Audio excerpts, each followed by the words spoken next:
इन्हीं लम्हात में मैं आमंत्रित करती हूँ हमारे एक ऐसे अतिथि जो न केवल धर्म और आध्यात्म में रुचि रखते हैं बल्कि एक बहुत बड़े पद पर आसीन हैं।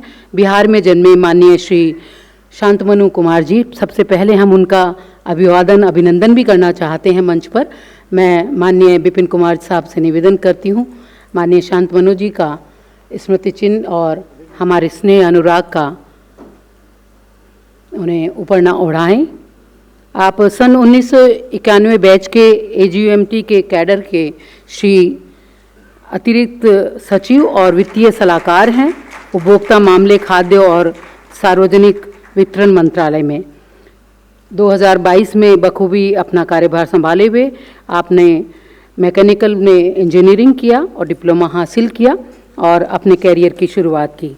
तो जिंदगानी को बहुत जतन से संवार रखा है और बन के सूरज उजाला पसार रखा है। कुछ लोग जो सितारों में बसते हैं आसमां में, आपका नाम उन्हीं में शुमार रखा है। सबको नमस्कार।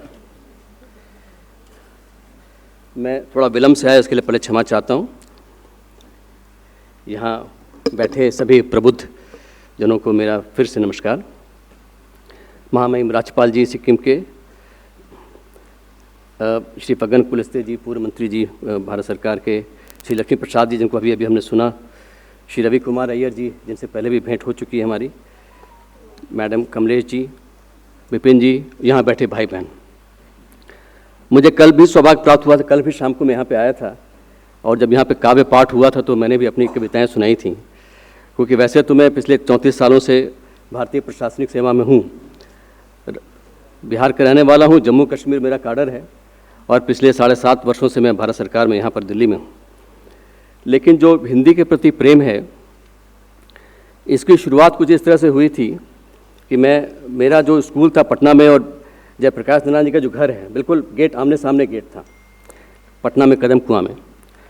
और जो हमारी पत्रिका, पहली पत्रिका स्कूल की एक निकली थी, पहले तो नहीं, वो पहले भी निकली होगी, मेरी जो पहली कविता छपी थी उस पत्रिका में जयप्रकाश नारायण जी के ऊपर ही थी वो 1977 में। तो मैं उसकी प्रति स्कूल की तरफ से उनको देने गया था जो, और उससे मुझे प्रेरणा मिली थी। उन्होंने कहा था नहीं तुम अच्छा लिखते हो और आगे भी लिखते रहो। और मेरे साथ दिनकर जी के जो पौत्र हैं अरविंद जी, मेरे साथ ही पढ़ते थे, तो इस बहाने उनके घर भी जाया करते थे। तो वो एक समझ लीजिए तब से मेरा जो हिंदी का प्रेम है वो रहा। लेकिन चूँकि उसके बाद मैंने भी इंजीनियरिंग की पढ़ाई की रुड़की से, फिर IIT खड़गपुर से, फिर IAS में आ गए। जब मैं जम्मू कश्मीर में फाइलों पे करता था तो शुरू में उर्दू में, वहाँ की लैंग्वेज उर्दू है, तो उर्दू में लिखा करता था। तो हमेशा एक कसक रहती थी कि कब हम हिंदी में कब लिखेंगे, एक मन में वो टीस रहती थी। इसलिए जब भी 2017 में जब भारत सरकार में आया तो यहाँ पर तो फिर आनंद ही आनंद आ गया, क्योंकि फाइलों में फिर हिंदी में मैं लिखने लगा। और उसके बाद जब भी राजभाषा समिति की मीटिंग होती है, आप सबको पता है वो जो मीटिंग होती है यहाँ पे, उसमें देखते हैं भाई कितनी फाइलें अपने हिंदी में की, कितने पत्राचार हिंदी में किए।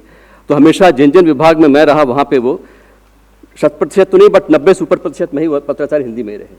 तो वो एक जो थोड़ी बहुत मैं अपनी भेंट कर पाया अपने मातृभाषा के प्रति, वो कर पाया।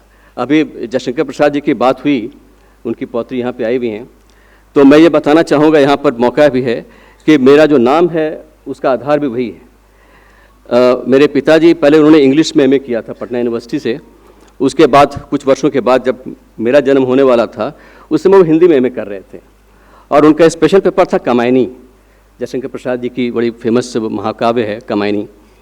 तो वो पढ़ रहे थे कामायनी। उस कामायनी में जो मुख्य पात्र मनु है वो बहुत परेशान रहता है अपने वंशजों को देख करके कि आपस में लड़ रहे हैं, परेशान हो रहे हैं। और उससे उनको एक प्रेरणा मिली कि क्यों ना मैं अपने पुत्र का नाम ऐसा मनु रखूं जो शांत हो, और ये है मेरे नाम का उद्गम।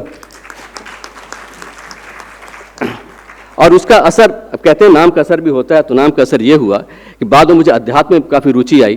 तो पहले तो मैंने योगदा आश्रम से योगानंद परमहंस जी का जो है रांची में सोसाइटी, वहाँ से लेसन लिया। और उसके बाद पिछले 25 वर्षों से मैं श्री रविशंकर जी का आर्ट ऑफ लिविंग है उससे जुड़ा हुआ हूँ। और पिछले 10 वर्षों से योग और अध्यात्म खुद पढ़ा भी रहा हूँ, यानी मैं क्वालिफाइड इंस्ट्रक्टर हूँ आर्ट ऑफ लिविंग का। तो उससे ये फ़ायदा हुआ कि जीवन में एक मातृभाषा के प्रति प्रेम, अध्यात्म, योग और सबका एक बहुत उचित समावेश हो गया। तो मुझे गौरव की बात हो रही है आप सबके बीच में बैठ करके अपनी ये सारी बात बताने की। मैं सिर्फ एक ही बात बताना चाहूँगा कि जब मैं श्री अरविंद जी के बारे में पढ़ रहा था इनफैक्ट पुडुचेरी का मैं स्पेशल कमिश्नर भी रहा हूँ 2 साल के लिए, तो उस दौरान काफ़ी जाता रहा पुडुचेरी।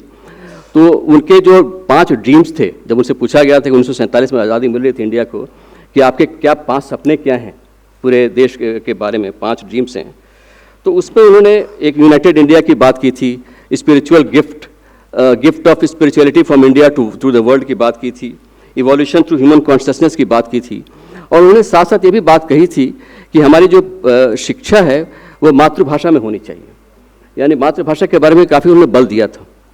और अभी जब मैं पिछले दिनों जब माननीय प्रधानमंत्री जी ने जो 5 प्रण की बात की, आपने 5 प्रण की बात भी हम लोग सुनते हैं, डेवलप्ड इंडिया हो या कॉलोनियल माइंडसेट से कैसे बाहर निकलें, लीगेसी पे कैसे प्राइड लें, इन सब की बातें करते हैं, तो काफ़ी मैं दोनों में सिमिलैरिटी देखता हूँ। कहने का मतलब ये है कि हमारा जो ये कंटिन्यूटी है इस सोच की, वो बनी हुई है और बड़े गर्व की बात है। तो मैं इन्हीं शब्दों के साथ मैं चाहूँगा बाकी और हम बाकी लोगों का सुनना। तो आप सबका बहुत बहुत धन्यवाद। नमस्कार।